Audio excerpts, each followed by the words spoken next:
Hey and what is up, gang? Thank you for checking out Sledgehammer TV today, and the first night of the 2020 WWE Draft is in the books, and there was a shocking turn of events that everybody's talking about. The New Day has been divided, and we got people all over, all pissed off about it. A lot of people are really upset about it, and yes, it doesn't make very much sense the way they went about doing it, but I'm going to tell you why it may be one of the best things to happen to wrestling all year long. We're going to talk about that and all the other things wrong with the first episode of the draft right here and right now. My name is Nick Nightmare. You are watching the Sledgehammer Wrestling Show's WWE Smackdown Draft Edition review and reaction show. Let's do it.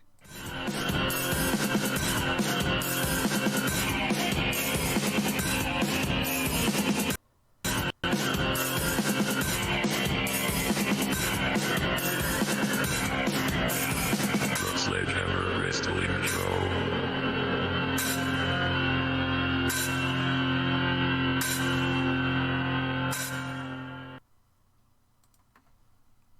There was not a lot of movement in the first night of the draft. 20 spots were up for grabs. Only 4 choices made any type of an impact. Most of them very bad. One of them I thought was very, very good. And the biggest one that everybody's talking about is just a clusterfuck of ridiculous ideas. I don't understand where they're coming from or what they were doing, but there is hope with the division of the New Day. And now they had Xavier Woods and Kofi Kingston come back to SmackDown tonight after Big E beat the snot out of Sheamus tonight in that Falls Count Anywhere match. Actually, they beat the snot out of each other. It was a very, very good Falls Count Anywhere match, complete with a great finish of Big E putting Sheamus through the table with a big ending off of a car and through a table. It was a fantastic matchup, which is not something that I say very often about SmackDown, but it was good. But they followed it up with the New Day returning, and they said they were missing something, and they were missing the SmackDown Tag Team Championship. Now, I thought this was going to send them on a course to be on course to go for the WWE Championships of the Tag Team division down the line, but I was wrong because they got it immediately, and for some reason they booked the New Day versus the Sushi Bar for the SmackDown Tag Team Championships, and they won.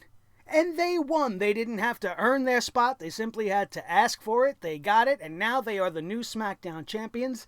And immediately following their winning of the titles, Stephanie McMahon comes out all grown up now, and she wants to make the draft choices, and she announces that Kofi and Woods are going to Raw, but Big E is staying on SmackDown. Now, this doesn't make sense because the New Day was listed on that stupid draft pool as a group. I guess it's supposed to be all or nothing, but they decided to go against that here.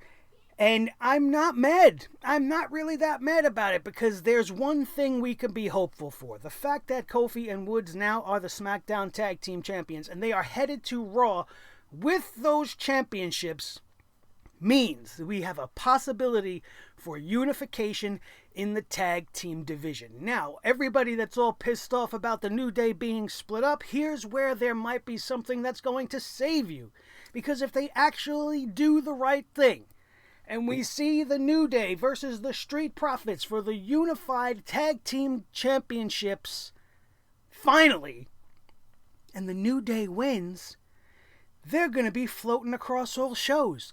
The New Day will be able to be hanging out with E on SmackDown. And while that won't obviously last forever and it will be tied to the New Day being champions, it's definitely how they can get around it. And the New Day can now just be the New Day in 2 separate instances. You have Big E doing the singles run New Day thing on SmackDown, and you got the New Day represented also on Raw. So if you're a big fan of the New Day, while you might not be happy about all 3 of them not being together, take comfort and rejoice in the fact that you're going to have the New Day, or some version of the New Day, on every show, on both big brands. The New Day is everywhere. So if you're a fan of the New Day, calm down.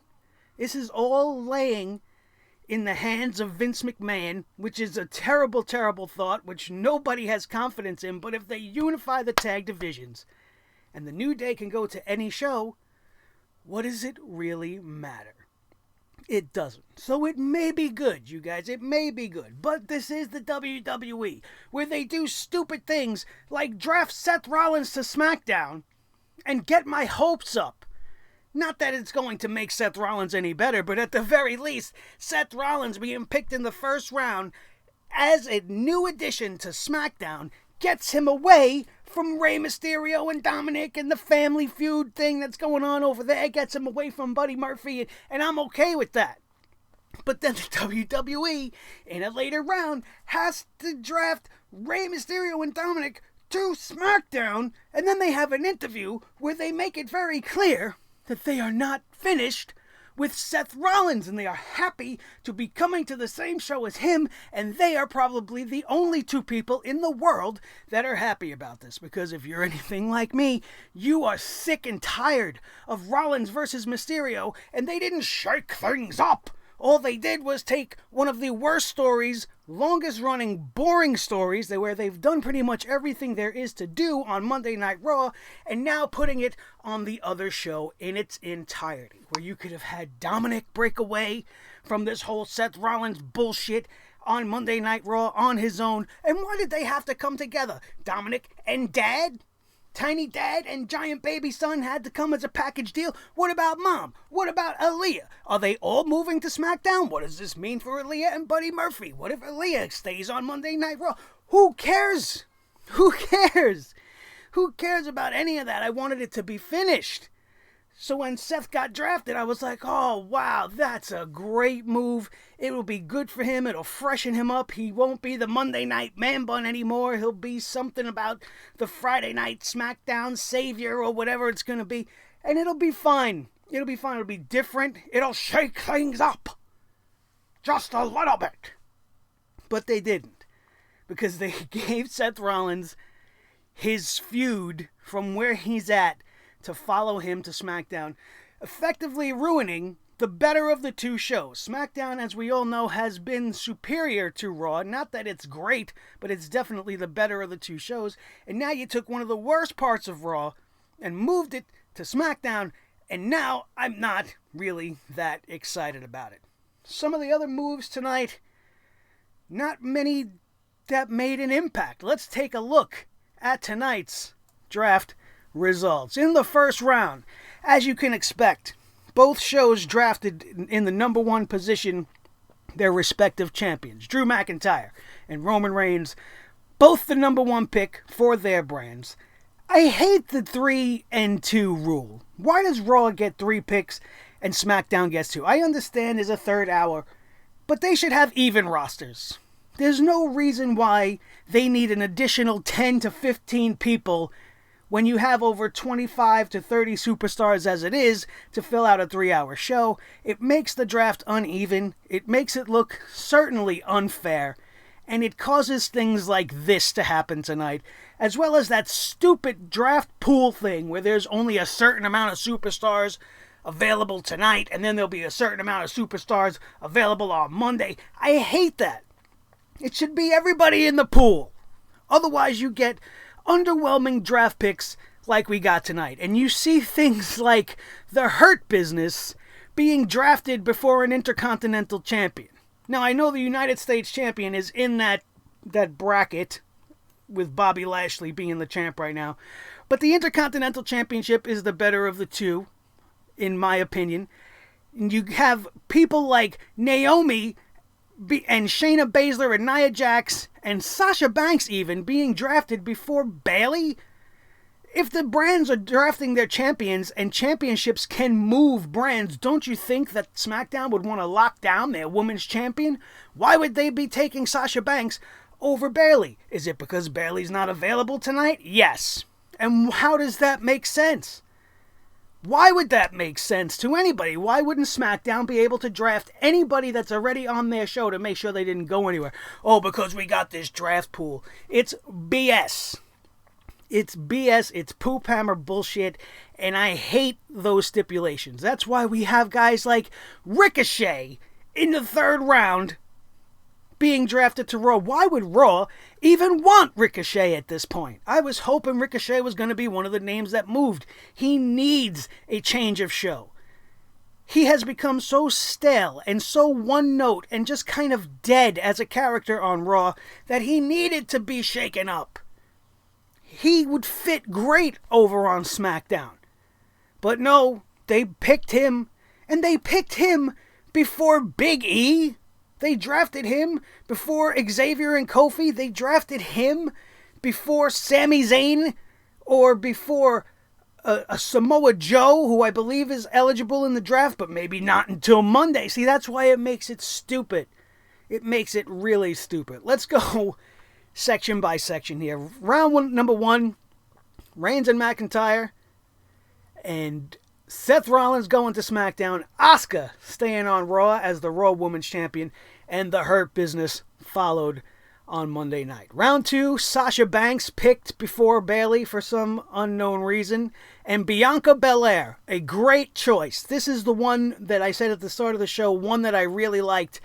This was the one draft pick on the night that I thought was just fantastic. Bianca Belair, even though they've been finally pushing her on Raw, giving us vignettes of her on Monday Night Raw, she doesn't deserve to be on that garbage show. She should be on a better show, and SmackDown is the better show. She might actually get some actual TV time. She might get some matches, and we can get to see, just in that bracket alone, somewhere down the line, Bianca Belair versus Sasha Banks is going to be a kick-ass series, and I am ready for that. So I was happy with that one pick on this whole night that made me happy.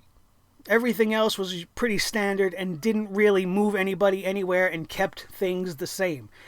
AJ Styles getting away from Paul Heyman. You have to believe that this was his personal wishes being granted. He went to SmackDown from Raw to get away from Heyman. They put Heyman on SmackDown to be with Roman Reigns, which is unnecessary and is actually bringing the big dog's character down. So naturally he's going to hit the bricks and go back to the Red Brand because he don't want nothing to do with Wobbly Walrus over there. And then Raw picks Naomi. I don't know why.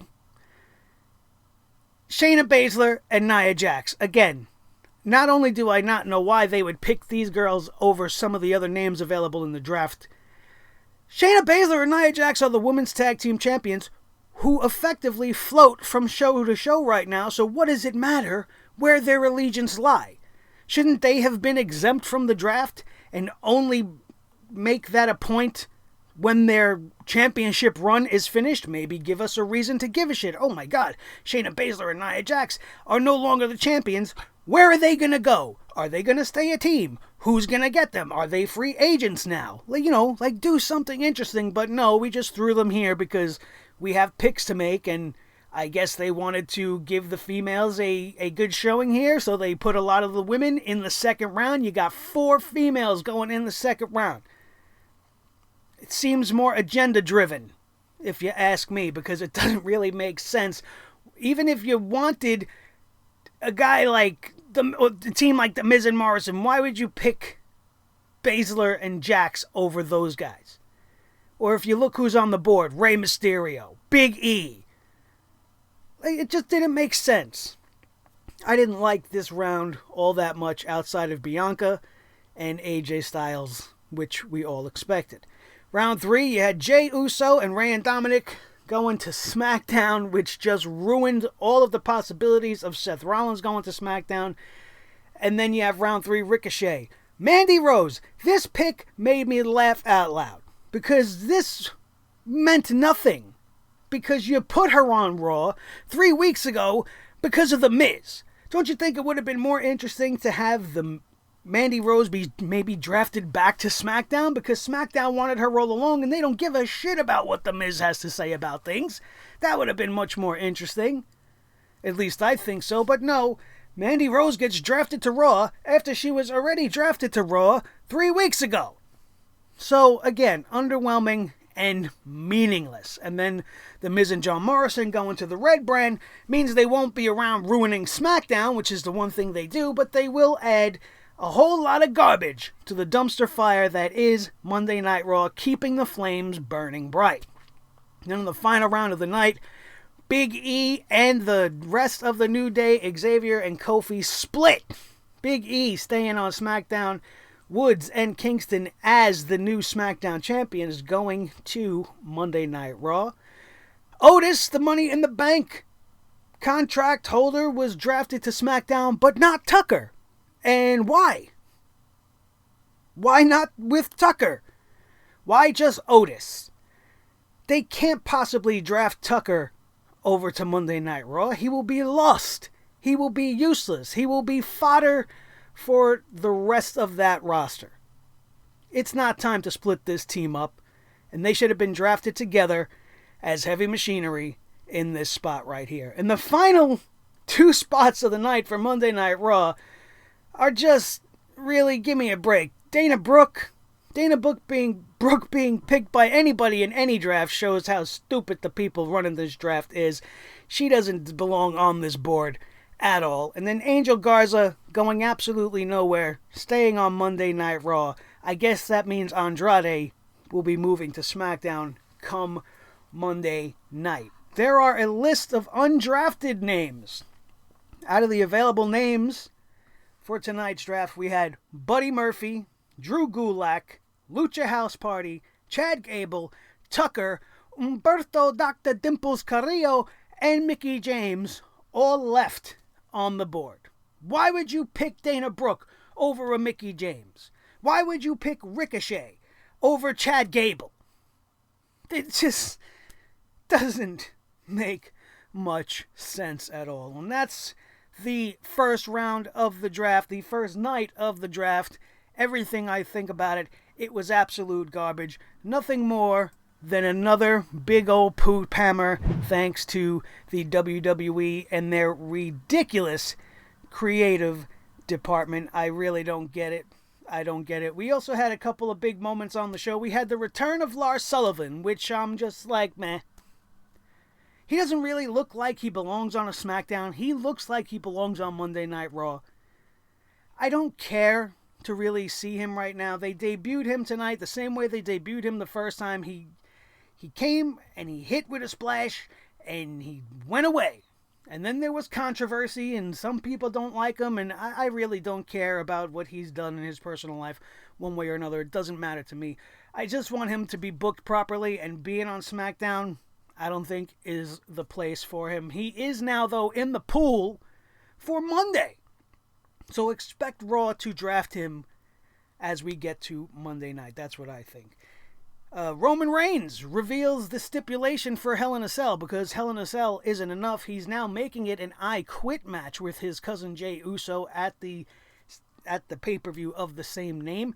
And that makes it a lot more interesting. He also said that there are going to be real consequences when this match is over. I don't know if this is going to be the way for him to start building up his stable. Maybe Jey Uso loses in this instance. He quits and then is forced to be part or to be a servant of sort to the big dog, and they start to build the stable that way. I don't know. It's interesting. What other ramifications could there be? Could he be sending his cousin to Monday Night Raw? He's the champ. He has say. He's got stroke. He could do whatever he wants. It'll be interesting to see what more there's going to be to it than that.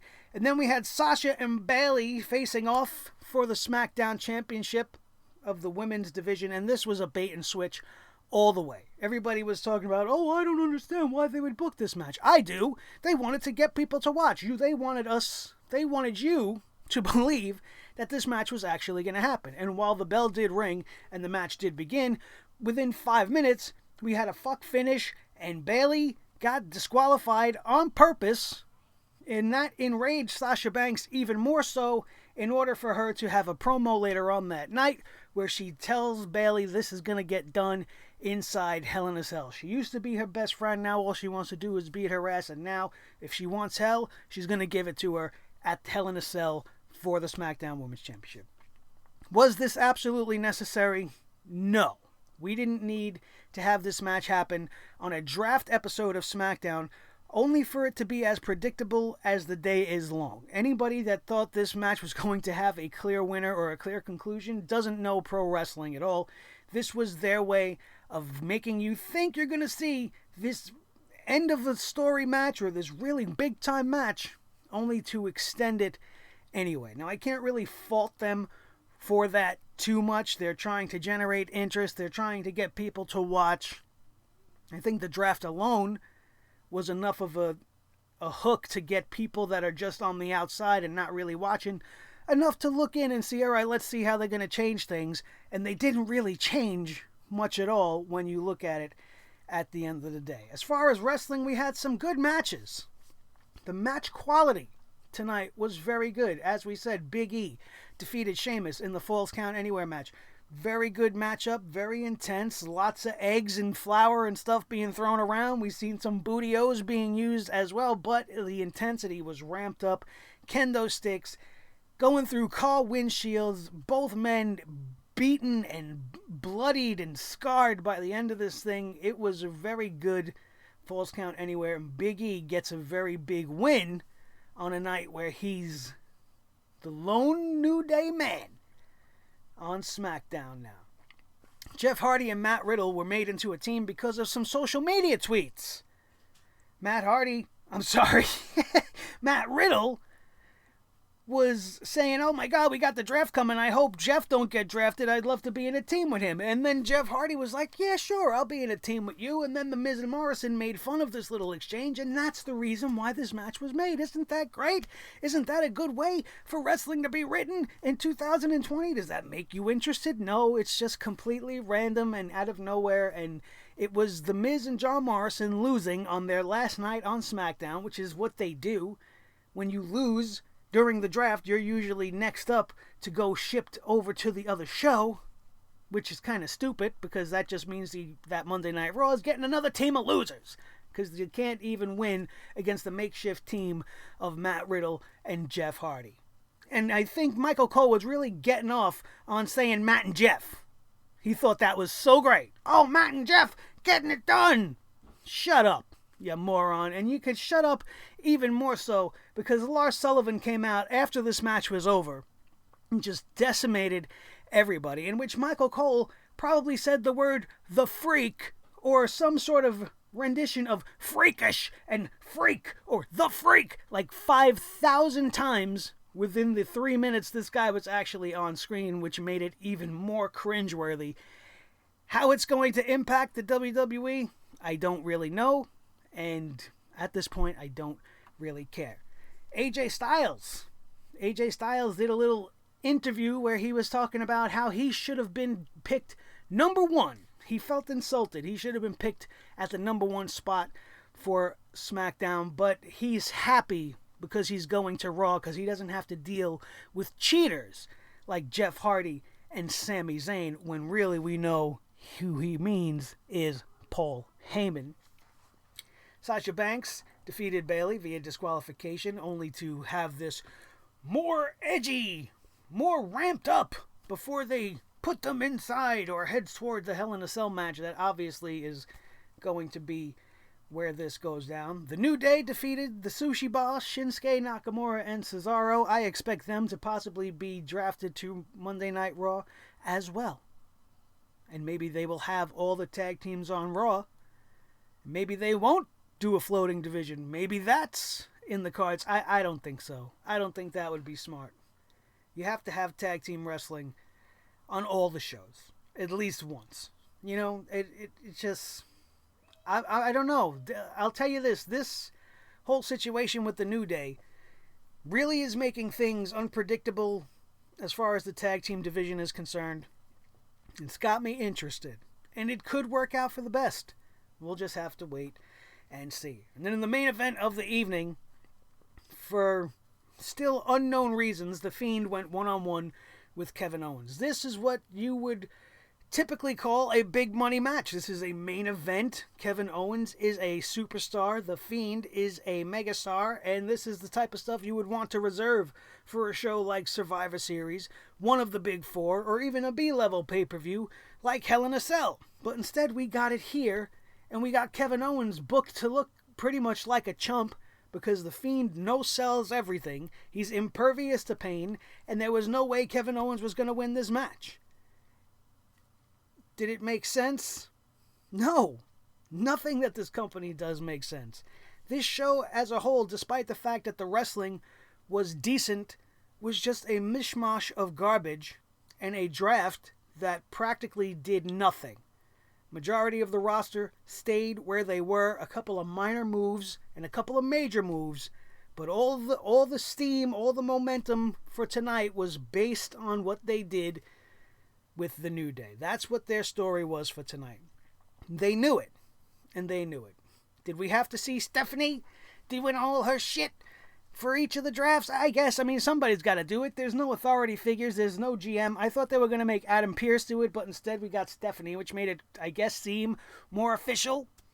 But the choices that were made were ridiculous, and I just have no faith in this getting any better. If anything, it's going to get worse as we get to night 2 in a couple of days on Monday Night Raw. Hopefully, I'm wrong, but you guys know that very rarely is the case. And that's it. That's your review for the first night of the draft of Friday Night SmackDown, to be continued on Monday Night Raw. I had to go to sleep after this thing. I had to wrap my head around this, and I wanted to wake up in the morning and make sure this wasn't just a bad fever dream, because Seth Rollins and Rey Mysterio still being on the same show was just not something I was ready for. I don't care that they're not going to be on Raw. It's going to be the same shit on SmackDown, ruining SmackDown. Think of how much time they devote to that storyline on Monday Night Raw. Now if they give you like an hour's worth of shit of Seth versus Rey and Dominic, we're going to have like half the show over just based off of them two. And then there's going to be no room for anybody else. It's going to be the Seth Rollins and Roman Reigns show, and then that's going to be it. I don't know. Let's wait and see what happens. Thank you all so very much for joining me here today for our draft review and reaction show. Don't forget, if you enjoyed today's show in any way, I've made you laugh, I made you cry, I made you understand why the first round of the draft was complete shit, smash that thumbs up for me right now. Make sure you share this video with each and every one of your wrestling buddies all over the wrestling world, especially if they need to know what was wrong with the draft and so much more as we do this thing after every single WWE event. Make sure you share it with them. And most importantly, if you're not already a member of the Sledgehammer Army, all you have to do is bring the hammer down on that subscribe button the same way we bring the hammer down on the WWE each and every night that we have to. Become a member of the team, the most important member of the team, as always, each and every one of you. The rest of the team, Thor the Sledgehammer, the official Sledgehammer, the Sledgehammer Wrestling Show, his tag team partner, the World Heavyweight Champion of all the microphones in all the world, Mr. Blue the Snowball, and me, of course, your host, Mr. Nick Nightmare. Thank you all so very much. Don't forget to check out everything else you might have missed on the channel, linked in the annotations up above, and we will see you Monday night for the conclusion of the 2020 draft on the road to Hell in a Cell. That's going to do it. We are out of here, and we will see you next time right here on your new favorite wrestling show, the Sledgehammer Wrestling Show, only on Sledgehammer TV, right here on YouTube.com. Boom.